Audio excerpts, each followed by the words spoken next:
बहन भाई थे, कहता था आप मेरी बहनें हो तीनों। पता नहीं भाई, घर वालों के सामने बहन बोलता था। हमने राखी भी बांधी है उसके करीब, मुझे नहीं पता तो ऐसे कर देगा। जो बहन थी आपकी वो 19 साल की। लेकिन क्या मांग है सबसे पहले तो, क्योंकि आपने अपनी बेटी को खोया। मेरी मांग तो यही है, बस सजा मिले, उसको फांसी होए। हेलो दोस्तों, स्क्रीन पर आपने जो अभी वीडियो देखा है ये नेहा का परिवार है, रोता बिलखता परिवार। नेहा अपनी लाइफ में वेल सेटल्ड थी, दिल्ली की रहने वाली थी, एक ऑयल कंपनी में काम करती थी। कुछ न्यूज एजेंसियों ने बताया है कि उनके पड़ोस में एक मुस्लिम परिवार रहता था, तौफीक नाम का लड़का इस परिवार में था। नेहा ने उसको शायद न्यूज़ चैनल से पता लगा उन्हीं के माध्यम से कि कई बार उसको राखी भी बांधी थी, लेकिन वो नेहा से एक तरफा प्यार करता रहा होगा तो वो संबंध को नहीं मानता था। तो नेहा की के ना कहने पर तौफीक को शायद पसंद नहीं आया और वो उसके घर में बुर्का पहनकर घुसा और उसकी हत्या कर दी। छत पर जाकर उसको धक्का दे दिया। उसके पिता तब तक वहाँ पहुँच चुके थे, उन्होंने बचाने की भी कोशिश की थी, लेकिन ऐसा वो अपनी बेटी को नहीं बचा पाए।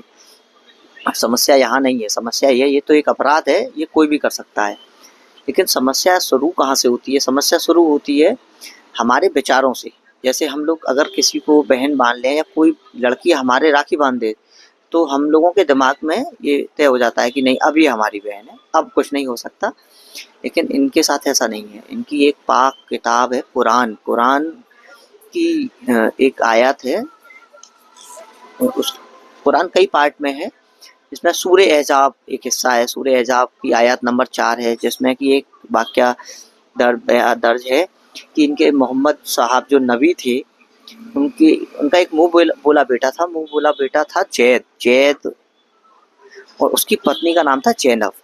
तो एक दिन मोहम्मद साहब जाते हैं जैद के घर। जैद से जाके कहते हैं, आवाज़ लगाते हैं, कोई आवाज़ नहीं आती, अंदर जाते हैं, देखते हैं तो ज़ैनब उनकी मुँह बोले बेटे की पत्नी, बेटा ही माने बेटे की पत्नी। तो वो कुछ कम कपड़ों में भी थी। अरब में गर्मी ज़्यादा होती है, महिलाएं घर में कपड़े उतार देती होंगी, जैसा कि लिखा है किताब में। ये सब कुछ लिखा हुआ है, मैं अपने मन से कुछ नहीं बता रहा हूँ।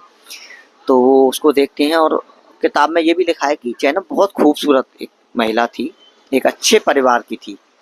तो जब वो देखते हैं तो कुछ बड़बड़ाते हुए निकलते हैं। ज़ैनब उन्हें रोकने की कोशिश करती है, रुको रसूल, आप तो कोई बात नहीं, आप आ सकते हैं, आप मेरे माता पिता से भी ज़्यादा मैं आपको मानती हूँ, आप मेरे पिता समान हैं।